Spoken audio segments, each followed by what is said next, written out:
Entonces, la pregunta por el saber está siempre dirigida a un otro que suponemos que tiene todas las respuestas. Llamémoslo padre, maestro, presidente, general o Dios. Y ese saber, desde la óptica de Lacan, siempre se nos escurre. Es extraño, es ajeno a lo humano, porque lo propio de lo humano, que es el lenguaje, lo que justamente nos hace humanos es la capacidad de poder comunicarnos a través del lenguaje, no alcanza, no basta. Es un saber que la ciencia sigue creyendo que va a poder alcanzar en algún momento. Pero ¿qué pasa? Pasa que el saber medible, demostrable, más que un carácter de verdad, reviste a mi criterio un carácter, o mejor dicho, un saber a modo de remedio, de fármaco, de suplemento, que por un momento va a tapar la angustia de la duda filosófica, de la duda existencial, de la angustia existencial. Al fin y al cabo, para algunos esto es mejor elegir una certeza falaz o un engaño, acuérdense de vuelta a la charla de la semana pasada, una respuesta en definitiva que pueda terminar con todas las preguntas. Pero esto sería el equivalente a la iluminación budista, a matar el deseo. En esa carrera hacia una supuesta verdad definitiva, la ciencia se pervierte, porque como ya vimos con las estructuras psicológicas, quien pretende evadir la castración se va a parar en un pedestal de Dios omnipotente, en una supuesta completitud, en la no asunción de la falta.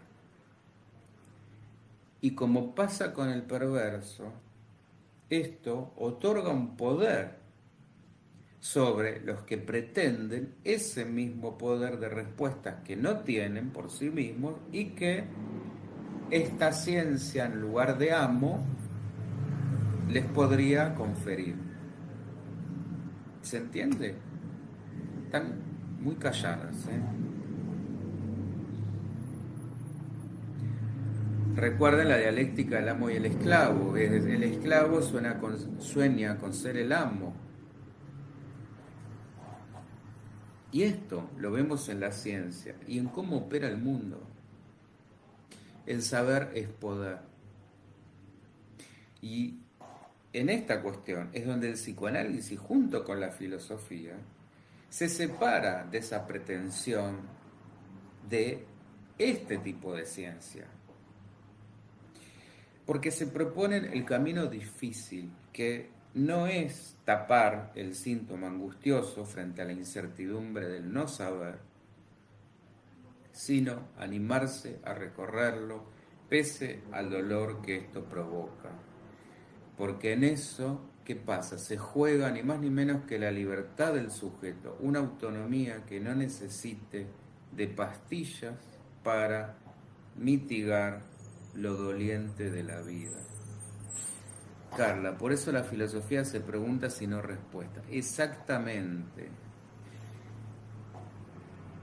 También según qué filosofía, ¿no?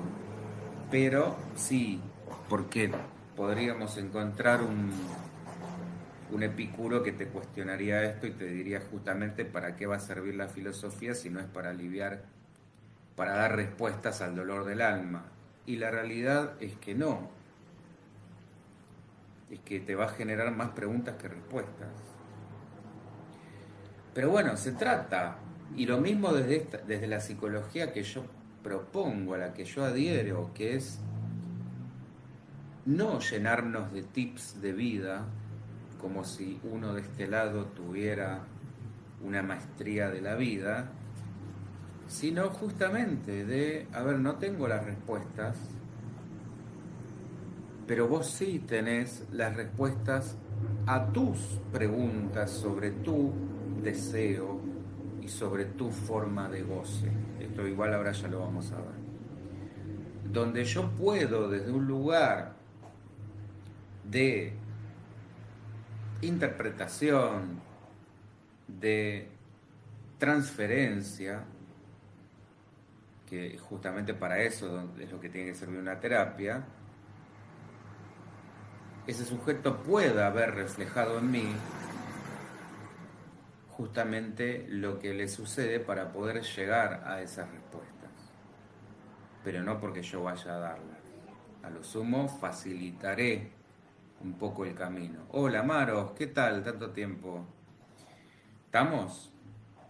Entonces, se trata de animarse a buscar eso perdido, que solo, de vuelta, el propio sujeto será capaz de encontrar cada uno y en lo arquetípico humano también, en lo colectivo, porque es donde coinciden en esto también las religiones. Acuérdense que, por lo menos las principales, nos hablan de una caída, un desvío, una desgracia humana. Que esto tiene que ver también con lo que nos pasa en lo personal. Ahí psicoanálisis y lo religioso maravillosamente dicen lo mismo.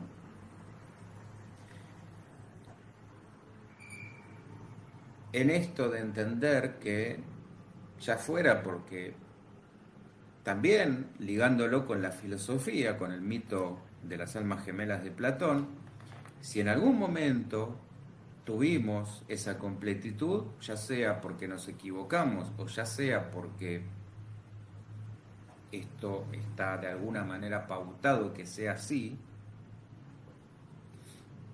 nos bajaron o nos bajamos de ese pedestal. Todo bien, Maros, qué bueno tenerte de vuelta por acá. Entonces, lo que para acá sí la diferencia, lo que para la religión es real, esto de la mordida a la manzana, o desde el mito platónico de el humano desafiando a los dioses, para el psicoanálisis esto es una falta simbólica o no sé si tanto, pregunta abierta, porque también podemos de alguna manera asemejar el Edén perdido materno con ese sentimiento de unidad y de totalidad. Bueno, que es justamente eso lo que melancolizamos y donde siempre queremos volver. A un lugar, ya sea en lo arquetípico, este paraíso, donde nada faltaba y estábamos absolutamente seguros y protegidos, o al útero materno, donde tampoco nada faltaba y estábamos absolutamente seguros y protegidos. Entonces, esa verdad perdida es la verdad que esconde el goce. Acá es donde se liga el goce con el saber y la verdad, que se va a manifestar en el síntoma. Y es cuando acorrala al sujeto para que se sepa a sí mismo. ¿Para qué viene un sujeto a una terapia? No sé qué me pasa, no sé qué hacer con lo que me pasa, quiero entender lo que me pasa para saber por qué me pasa y que me deje de pasar. Me quiero saber, a eso viene un sujeto, me quiero conocer.